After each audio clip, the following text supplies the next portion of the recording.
જય જવાન, જય કિસાન, જય મુરલીધર। હવે તમામ મિત્રોને આપણે આગતરા ઈંધણ તરીકે કચ્છકાતરાની તારીખ આપેલી છે અને ખાસ આપણે તમામ મિત્રોને ફરીથી આપણે એક વાતની નોંધ કરાવીએ કે આપણે કોઈ મોટા એનાલિસ્ટ નથી કે મોડલની માહિતી નથી આપતા। આપણે દેશી વિજ્ઞાન જે કચ્છકાતરા આધારિત માહિતી હોય તે માહિતી આપતા હોય અને 2024 વર્ષની અંદર જે આપણે સ્ટાર્ટ કર્યું દેશી વિજ્ઞાન તરીકે તમને માહિતી આપવાની, તો 2024 ની અંદર જે માવઠું થયું તે પણ ઘણા મોટા એનાલિસ્ટને માવઠું નહોતું દેખાણ। 2025 ની આપણે 2025 ગયા વર્ષની અંદર તીવ્ર માવઠું થયું હતું, તે પણ ઘણા એનાલિસ્ટ મોડલના છે તેમને માવઠું નહોતું દેખાણ। આ સત્ય છે અને મેં મારા ચેનલની અંદર 6 મહિના અગાઉ તારીખ આપેલી હતી। જ્યારે પણ દેશી વિજ્ઞાનની અંદર જે કચ્છકાતરાની તારીખ હોય ત્યારે સિસ્ટમ આવતી હોય, પણ કેટલા વિસ્તારોની અંદર કેવડો વરસાદ થાય, હા દેશી અનુમાનની અંદર તારણ મળતું હોય કે અતિવૃષ્ટિ થાય, ભારે વરસાદ આવે, પણ કયા વિસ્તારની અંદર વધારે થાય તે કેવું મુશ્કેલ હોય। પણ ઘણીવાર એવું પણ બને મિત્રો કે આપણે ક્યાંક દેશી વિજ્ઞાનની અંદર થોડું ઘણું તાણ મેળવવામાં ચૂક કરી હોય, જેના હિસાબે આપણું જે માહિતી હોય એ થોડી ઘણી ઉપર નીચે થતી હોય। તો આ 2026નું વર્ષ છે, તે 2026ની અંદર જે પણ આપણે આગતરા ઈંધણ તરીકે માહિતી આપેલી હતી તે મારા ચેનલની અંદર આજે આ વિડીયો સાથે હું ટુકડા મૂકી, તે અગાઉ આપણે જે માહિતી આપેલી હતી ત્યાં તે પણ ક્યાંક સત્યની નજીક ગયો। આ પણ એક હકીકત છે, પણ એવું પણ તારણ મળતું જ હોય। પણ મિત્રો એક તમને ટૂંકમાં વાત સમજાવું કે આપણે બધા સમજીએ છીએ કે હરેક માનવ છે, આપણે માણસનું મૃત્યુ નક્કી છે, આપણે સમજી જ છીએ કે આપણે બધા મરી જવાના છે, પણ કેદી મરી, કઈ તારીખે મરી કોઈને ખબર નથી હોતી। એટલે ખોટા આપણા ચેનલની અંદર કે હું વાવા લૂંટવા માટે અને તમામ આગાહીકારોનો બદનામ કરું, એ મારા ચેનલની અંદર કોઈ દી મી માહિતી આપેલી પણ નથી અને આગળ પણ નહીં આપી। પણ હા, અમુક જે આગાહીકારો છે એમાં ખાસ કરી અને એક ગુજરાતનો અંદર એક એવો આગાહીકાર છે કે વારંવાર ખેડૂતને ઉપસાવે છે કે આગાહીકારો એ આ નો દેખાણું, ફલાણું નો દેખાણું, બધેને દેખાતું હોય ભાઈ। આગાહીકારોને જે પોતે માહિતી મેળવતા હોય બધું દેખાતું હોય અને આગળના દિવસોમાં શું થશે એ પણ દેખાતું હોય, પણ બધા કુદરતથી મોટા નથી, આ હકીકત છે। અને ઘણા જે અમુક આગાહીકારનો નિયમ છે કે બે દી આ પોસ્ટ કરે, બે દી આ પોસ્ટ કરે, ત્રીજે દી આ પોસ્ટ કરે, ચોથે દી આ પોસ્ટ કરે, એટલે એવી માહિતી અમારા ચેનલની અંદર નહીં હોય। અમારી માહિતી દેશી વિજ્ઞાન તરીકે છે, દેશી કચ્છકાતરા આધારિત માહિતી આપીએ અને જેને સારી માહિતી લાગે એ અમારા ચેનલ સાથે જોડાતા રહેજો। અને કોઈ મિત્રો આમાં કોઈને પાબંદી નથી કે અમારા વિડીયોને તમે શેર કરો, સબસ્ક્રાઈબ કરો, લાઈક કરો, હા જેને સારું લાગે અને માહિતી સારી લાગે એ જ અમારા વિડીયોને શેર કરજો, લાઈક આપજો અને અમારા ચેનલ સાથે જોડાતા રહેજો। એટલે આવી આશા રાખી અને મારો ખાસ રાઉન્ડ 27 ઓગસ્ટથી 12 સપ્ટેમ્બરનો રાઉન્ડ છે, એમાં 28 થી 1 સપ્ટેમ્બર એવી હશે કે એમાં ઓલ ગુજરાત સૌરાષ્ટ્રમાં સીમિત વિસ્તારમાં રેણા ઝાપટા અને છૂટો છવાયો ક્યાંક મીડિયમ વરસાદ થાય તેવી શક્યતા છે।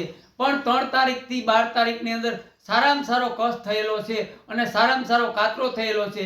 હા, આપણે એ સ્વીકારી કે મોડલ નથી બતાવતું, પણ કચ્છ કાતરાની તારીખ હોય મિત્રો ત્યારે નજીકમાં જાય ત્યારે આપણે ખબર પડે, એટલે આશા રાખવા જેવી છે। બાકી તો 2026 ની અંદર ઘણી પણ તકલીફ થઈ અને નુકસાની થઈ તે આપણા ચેનલની અંદર અત્યારે તમે વિડીયો પૂરો જોજો અને છેલ્લે એન્ડમાં આ ટુકડા આવે તે પણ જોજો, જેથી કરતાં તમને સમજાઈ જાય કે દેશી વિજ્ઞાનની અંદર પણ આવા તારણ મળતા હોય આગતરા ઈંધણ તરીકે, એ આપણે માહિતી આપેલી હતી। બાકી વાત છે મિત્રો આવનાર રાઉન્ડની, તો એ સંપૂર્ણ માહિતી આપણે 2 દિવસ પછી એ તમને આપશું, પણ 3 તારીખથી 12 તારીખની અંદર સારો કાતરો છે, એટલે આશા રાખીએ કે તેમાં સારો વરસાદનો લાભ આપણા ઓલ ગુજરાત સૌરાષ્ટ્ર કચ્છના વિસ્તારોને મળે। જોકે હાલમાં કોઈ મોડલ નથી બતાવતા, પણ આપણું દેશી કચ્છકાતરાની તારીખ હોય જ્યાં સુધી તારીખ નજીક ન આવે ત્યાં સુધી આપણે એ તારીખમાં આપણી આગાહી રહેતી હોય, વચ્ચેથી આપણી આગાહી ન ફરતી હોય, આ ખાસ નોંધ લેવી મિત્રો। અને ઘણીવાર આપણે જોયું કે મોટી સાતમ આવે ત્યારે આઠમને દી વરસાદ બધે ઓલ ગુજરાતમાં જોવા મળતો હોય, એવી અવાર પણ આશા રાખીએ અને મુરલીધરને પ્રાર્થના કરીએ કે આપણા જે ઓલ ગુજરાત સૌરાષ્ટ્રમાં જ્યાં ઓછો વરસાદ છે ત્યાં સારો વરસાદ થાય અને આવનારા દિવસોની અંદર જે પણ નુકસાની થાય એ તો ભરપાઈ ના થાય, વરસાદ થાય તો હજી પણ ઘણું બધું આપણે પશુનો ઘાસચારો અને પાણીની વ્યવસ્થા થાય તેવી આશા રાખીએ અને મિત્રો લાસ્ટમાં જે આ તમને કહું કે ટુકડા મીકાય પૂરેપૂરા જોઈ લેજો, જેથી કરતાં તમને કોઈને અસમજ ઊભી ના થાય. જય જવાન, જય કિસાન, જય મુરલીધર. મિત્રો કે અમુક વિસ્તાર જે વરનું થતું હોય, ઓલ ગુજરાત સૌરાષ્ટ્રની વાત કરીએ તો 10-20% એવો વિસ્તાર હોય કે ત્યાં વરસાદની નબળાઈ રહેતી હોય, એવા પણ વિસ્તાર હોય તો એ આ વર્ષની અંદર પણ બને. પણ આ વર્ષની અંદર એક ખાસ જોવા મળશે, જ્યારે વરસાદ પડશે ત્યારે તીવ્ર વરસાદ પડશે.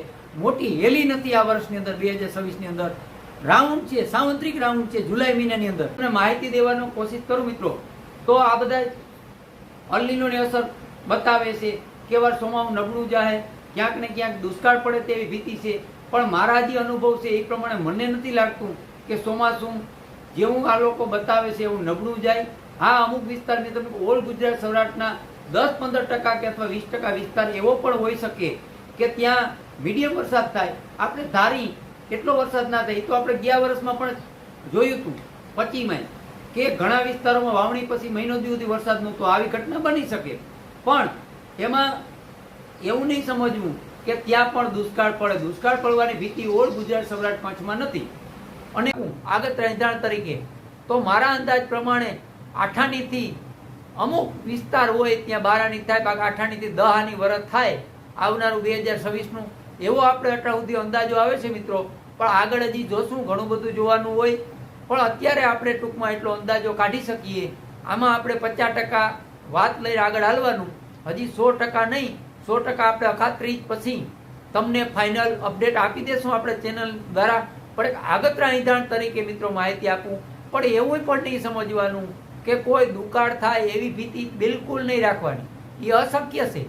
વર મીડિયમ થાય કે સારું થાય, પણ દુકાળ તો નહીં જ પડે. એવા કોઈ આપણે પરિબળો એની વિરોધ જતા નથી કે વરસ દુકાળ પડે અને સાવ ફેલ થાય.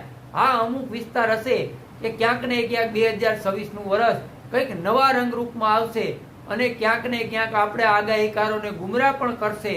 અને આપણે ક્યાંક ને ક્યાંક ઘણા એવા આગાહીકારો હશે મારા જેવા, તેમની ક્યાંક ને ક્યાંક 2026ની અંદર આગાહી પણ ખોટી સાચી પડી શકે.